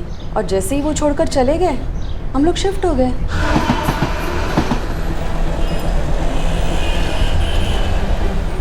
मैं इनको नहीं जानता। ये दामोदर काकड़े। काकड़े हो या कोई और, उसने यहीं का एड्रेस दिया है। एड्रेस शायद गलत भी हो सकता है और आदमी भी गलत हो सकता है। वैसे इस आदमी को यहाँ आसपास देखा है कभी? इस मोहल्ले के कौवे और चिड़ियों को भी मैं पहचानता हूँ, लेकिन इनको कभी नहीं देखा। 44595 ये नंबर तो 4 साल पहले डिस्कनेक्ट हुआ था सर, तब से खाली पड़ा है, किसी ने लिया ही नहीं। ये किसका नंबर हुआ करता? ये सर किसी अल्ताफ हुसैन का हुआ करता था। तो ये एड्रेस तो होगा इस अल्ताफ हुसैन का? अंधेरी वेस्ट का एड्रेस है सर। ये तो आदिल है। हाँ, ये कहाँ मिलेगा? अब मैं क्या जानूं, लेकिन ये सब जो मकान है ना, इस जगह पहले एक बहुत बड़ा मकान हुआ करता था, और वो मकान था आदिल के अब्बू अल्ताफ हुसैन का। कोई 10 साल पहले अल्ताफ भाई ने वो मकान बेच दी और उसकी जगह ये सारे मकान आ गए, और वो लोग तो भाई चले गए कहीं और। कहाँ? ये तो पता नहीं, पर सुनने में आया है 6 साल पहले अल्ताफ भाई का इंतकाल हो गया। ये आदिल तो सुना है कि कोई दर्जी की दुकान चलाता है। अच्छा, इसका कोई हीरो के व्यापार के साथ कोई ताल्लुक था? हीरे? यानी वो असली वाले, वो चमकने वाले? हाँ, वही चमकने वाले, असली वाले। अरे नहीं भाई, आदिल के अब्बू तो चाबी बनाने का काम करते थे। चाबी बनाने का काम? अच्छा, तो आप बता सकते हैं कि कहाँ मिलेगा वो? मेरे लड़के को मालूम होगा। माजिद? क्या आदिल का बाप चाबियां बनाता था? अरे आदिल मामूली सा दर्जी और बैंक में लॉकर, बात कुछ हजम नहीं। एक काम कर, इससे पहले कि आदिल हाथ से निकल जाए उसको उठा कर लेकर आ। क्यों नहीं जाना?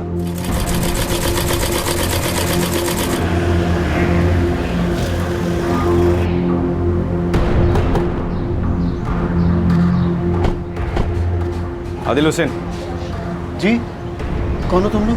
क्या ना, हमारा बैंक में लॉकर है जिसकी चाबी खो गई है, डुप्लीकेट बनाकर दोगे? आदिल हुसैन, बैंक में लॉकर किस लिए लिया था? सब अब्बा कुछ पुश्तैनी जेवरात छोड़ गए थे। तुम्हारे अब्बा तो चाबियां बना देते, ये हुनर तुमने भी सीखा होगा। नहीं सर, मैं उस लाइन में कभी नहीं गया। तुम किस लाइन में गए, किस लाइन से उतरे, बहुत जल्द पता चल जाएगा। मैं कुछ समझा नहीं साहब। रंजीत आचार्य और दामोदर काकड़े, इन दोनों की लॉकर की चाबी बनाने में तुमने मदद की थी, हाँ या ना?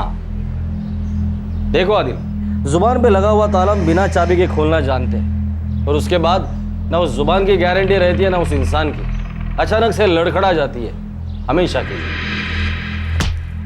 आखिरी बार पूछ रहा हूं मैं, रंजीत और दामोदर इस वक्त कहाँ हैं? सर, दामोदर का तो पता नहीं, रंजीत सूरत में है। मेरे पास नंबर है उसका। तुम उन दोनों के साथ लॉकर से हीरे चुराने में शामिल थे? सर, उनकी प्लानिंग तो चल रही थी, पर जब उन्हें पता चला कि मैं उनके लिए चाबी नहीं बना पाऊंगा तो वो किसी और के पास चले गए।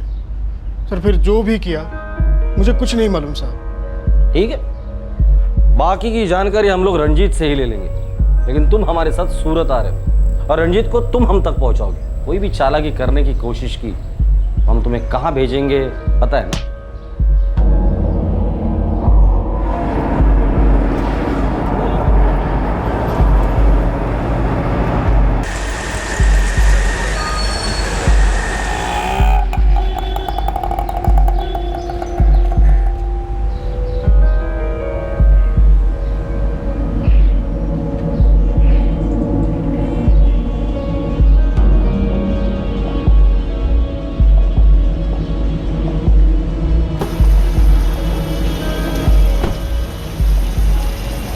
अरे भाई અહીં आओ ने। શું છે ભાઈ? हम लोग मुंबई से हैं। हाँ तो Mumbai police crime branch.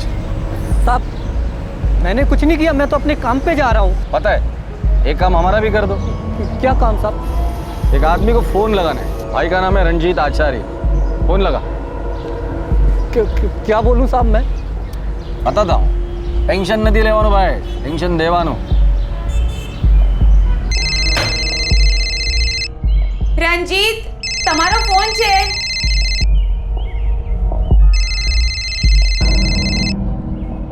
Hello hello hello, हाँ रंजीत आचार्य। हाँ जी बोलूँ छू। तमें कौन? हाँ, आपके किसी रिश्तेदार का एक्सीडेंट हो गया है और वो सिविल हॉस्पिटल में भर्ती है। हाँ? कौन कौन कौन रिश्तेदार? जी मुझे नहीं मालूम, उन्होंने आपका नंबर दिया था और नाम बताया था। मैंने आपको फ़ोन कर दिया, ये मेरा काम था। आप जल्दी जाइए, सॉलिड खून बहा है। मैं रखता हूँ। हेलो हेलो, બધું ઠીક તો છે ને? किसी का फोन था कि तुम्हारे रिश्तेदार का एक्सीडेंट हो गया, सिविल हॉस्पिटल में एडमिट है वो। आगे कुछ बोला नहीं और फोन काट दिया। हाँ तो जाओ, भागो जल्दी। हो सकता है मेरी तरफ से कोई हो। हूँ पण आऊँ?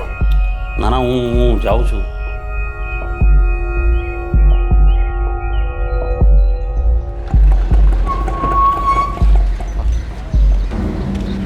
રંજીત ભાઈ, પેશન્ટ અહીંયા છે। તમે કોણ? આવ।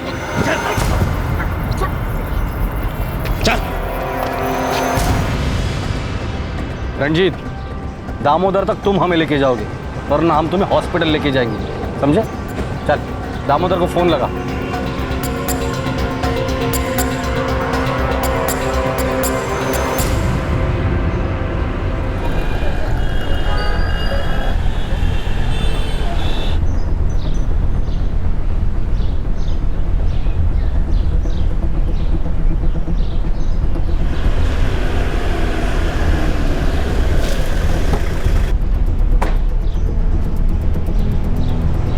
दामोदर, कौन हो तुम? चल, रंजीत बुला रहा है।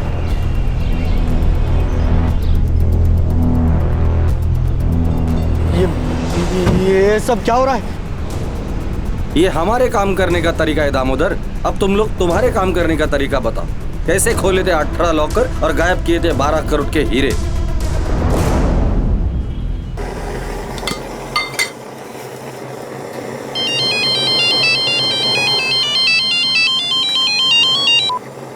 हाँ सलाम दामोदर भाई, बोलो।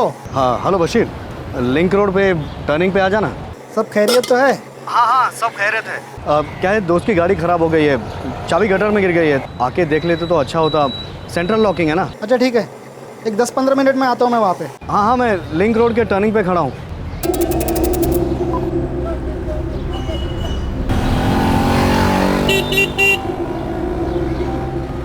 अरे सलाम दामोदर भाई। अच्छा तो ये है गाड़ी? हाँ यही है गाड़ी, लेकिन इसकी चाबी मिल गई। अरे दामोदर भाई, फोन तो किया होता। नहीं नहीं बशीर, और एक लॉक है जिसकी चाबी बनानी है। लॉक है कहाँ? लॉकअप में। अरे साहब,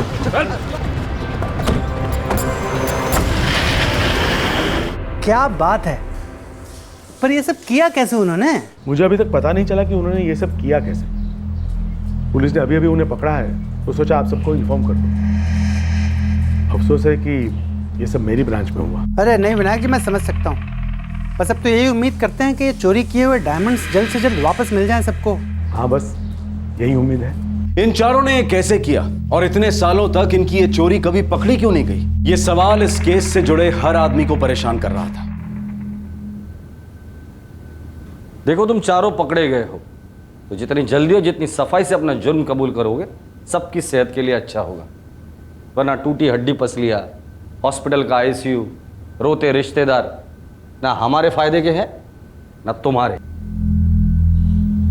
मैं और दामोदर हम दोनों डायमंड मार्केट में छोटी छोटी दलाली करते थे, दोस्त बने। फिर हमें पता चला कि बड़े बड़े व्यापारी अपने हीरे कहाँ रखते हैं। देख वो लोग बहुत टाइम तक लॉकर ऑपरेट नहीं करते, लेकिन इसका मतलब ये तो नहीं ना कि लॉकर में हाथ डाल के हीरे निकालना इतना आसान है। कुछ मुश्किल नहीं है यार। देख मेरा उस बैंक में लॉकर है 1 महीने से, और मैंने रजिस्टर देखा कौन कौन से व्यापारी कहाँ कहाँ माल रखते हैं, सब मालूम है। अरे तो तुझे ये भी मालूम होगा कि हर लॉकर की एक मास्टर की होती है। एक तो वो बनवाओ, ऊपर से हर लॉकर की अलग अलग चाबियां बनवाओ। थोड़ा सोच समझ के बोलना यार। सब सोच समझ के ही बोल रहा हूँ। देख, मेरा लॉकर ऊपर की तरफ, पहुँचने के लिए सीढ़ी यूज़ करनी पड़ती है। हाँ, लेकिन मास्टर की तो मैनेजर की मुट्ठी में होती है। तो क्या हुआ, मैनेजर अपनी मुट्ठी में है ना, पटा के रखा है मैंने उसको। देख, अपने को एक फर्स्ट क्लास चाबी बनाने वाला चाहिए। चाबी बनाने वाला? एक चाबी बनाने वाला है मेरे ध्यान में, बहुत अच्छा कारीगर है। देख, वो करेक्ट निकला ना तो अपन एकदम एक लंबा हाथ मारेंगे। सबसे पहले मैंने दामोदर का अकाउंट खुलवाया और फिर लॉकर। दामोदर आदिल के बाप अल्ताफ हुसैन को जानता था, जो एकदम टॉप का कारीगर चाबी वाला था। और दामोदर भाई, मेरे अब्बा चाबी की लाइन में थे, मैं चाबी की लाइन में नहीं हूँ, मैं टेलर की लाइन में हूँ। हाँ, लेकिन तुम्हें चाबी बनाना आता तो होगा ना? हाँ, मतलब ट्राई मार सकता हूँ। ओ भाई ओ, ट्राई बाय नहीं मारना, अंदर घुसना पड़ेगा। ये हज़ारों लाखों का मामला नहीं है, करोड़ों की बात है, हीरो का मामला है। क्या भाई आदिल ना, समझ में आया ना?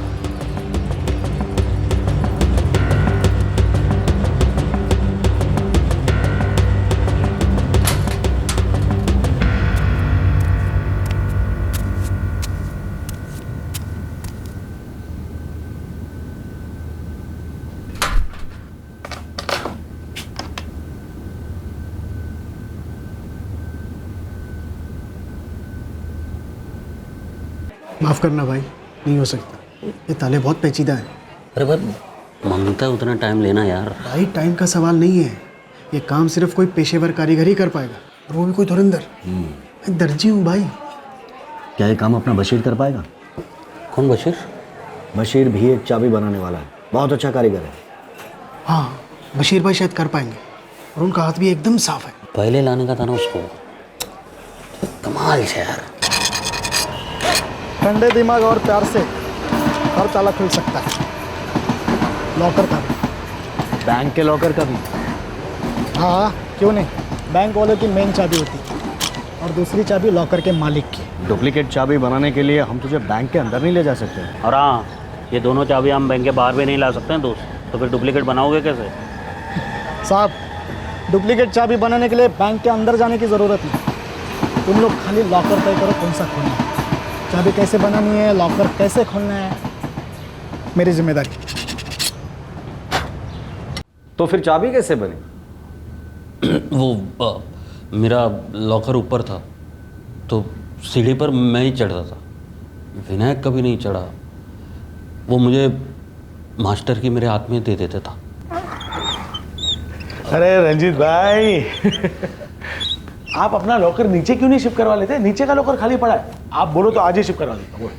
नहीं, वो वहीं ठीक है, वो ग्राउंड फ्लोर पसंद नहीं मुझे। अब पता नहीं है, ऐसा कुछ है वहम सा तो।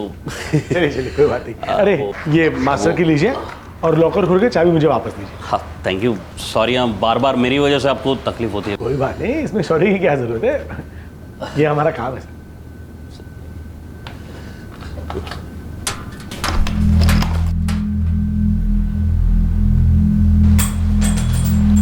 क्या हुआ? अब वो सर, सॉरी, चाबी गिर गई। चाबी? हाँ, पता नहीं कहाँ गिरी, वो शायद उधर कहीं पे। कहाँ गई चाबी? वो वहाँ कहीं पे। ये लीजिए। अब सॉरी विनायक जी, मेरी वजह से आपको तकलीफ हो रही है। अरे आप बार बार सॉरी मत कहिए रंजीत जी, ये तो हमारा काम है कस्टमर की सेवा करना। खुल गया? हाँ जी, थैंक यू।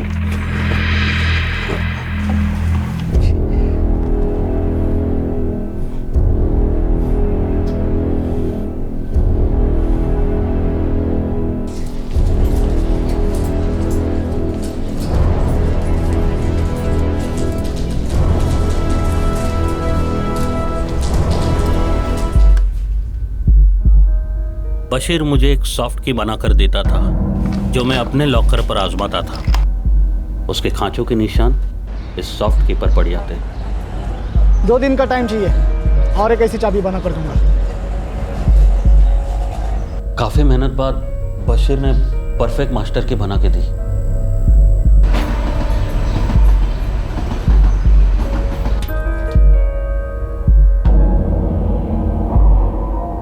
अब मैंने मास्टर की मेरे अपने लॉकर पर फिर से ट्राई की। मैंने अपना लॉकर बंद किया और फिर डुप्लीकेट मास्टर की से दोबारा लॉकर खोला। अब मेरे हाथ मास्टर की लग गई थी। हमारा आधा काम हो चुका था। अब हमें वो सभी लॉकर्स पहचानने थे जो हमें लूटने थे। ये वाला, चूंकि हम डायमंड मार्केट में काम करते थे, हमें मालूम था वो कौन से व्यापारी है जिनके डायमंड्स लॉकर में है और एक अरसे से बंद पड़े हुए हैं। कभी मैं अकेला, कभी दामोदर अकेला, कभी हम दोनों साथ में उन लॉकर्स के खांचों के निशान लेते थे।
इन सभी के स्टेटमेंट ले लेना।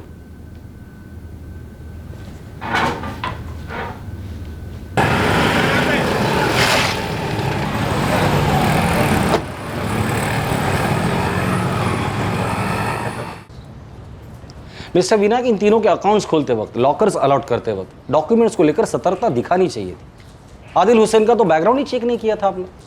हाँ, ये मानता हूँ मैं, ये मुझसे गलती हो गई। आप लॉकर की मास्टर की रंजीत के हाथ में देते थे, बड़ी गलती थी आपकी। रंजीत और दामोदर दोनों एक साथ लॉकर रूम में जाते थे, दूसरी बड़ी गलती थी आपकी। कोई भी कस्टमर अगर नॉर्मल से भी ज़्यादा वक्त लॉकर रूम में बिताता है, वो भी बार बार, उसे नोट करना चाहिए था। कस्टमर को खुश करने के चक्कर में मैं बहुत बड़ी गलती कर बैठा, और मैं कस्टमर को परेशान नहीं करना चाहता था, इसलिए उन्हें फ़ोन करके याद नहीं दिलाता था कि आकर के अपना लॉकर चेक कर ले। लेकिन सबसे बड़ी गलती क्या है पता है आपको? सन 2008, हाँ, जब योगेश भाई के हीरे गायब हुए थे, तब सभी लोगों ने उनकी याददाश्त पर उंगली उठाई थी। हाँ, काश तभी अगर मैंने मैनेजमेंट को कंप्लेंट की होती, इंक्वायरी बिठाई होती, तो आज ये सब कुछ नहीं होता। ठीक है, जो हुआ सो हुआ। आगे के लिए सतर्क रहे और गलतियों से कुछ सीखे, ताकि दोबारा आपको काश कहने की नौबत ना आए। I will sir, thank you. अब आगे से बहुत चौकन्ना रहना पड़ेगा, लॉकर को बार बार चेक करना पड़ेगा। उन्होंने इसी बात का फ़ायदा उठाया, हम लोग सालों तक लॉकर चेक ही नहीं करते। पर जो कुछ उन्होंने चुराया वो हमें वापस मिलेगा भी या नहीं? देखते हैं, कल पुलिस स्टेशन बुलाया। हमने उनसे काफ़ी हीरे बरामद किए जो उन्होंने हाल ही में चुराए थे।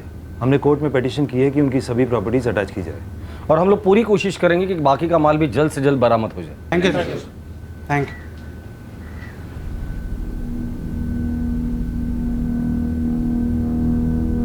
जब तक चुराए हुए हीरे बरामद नहीं होते, तब तक चारों आरोपियों को पुलिस कस्टडी में भेज दिया गया है। लूटे गए हीरों में से 90% हीरे आरोपियों से बरामद कर लिए गए, फिर उन्हें जुडिशियल कस्टडी में भेज दिया गया और कुछ समय बाद चारों को बेल मिल गई। सभी मुख्य आरोपियों को अपनी जीवनी के लिए नए व्यवसाय चुनने पड़े।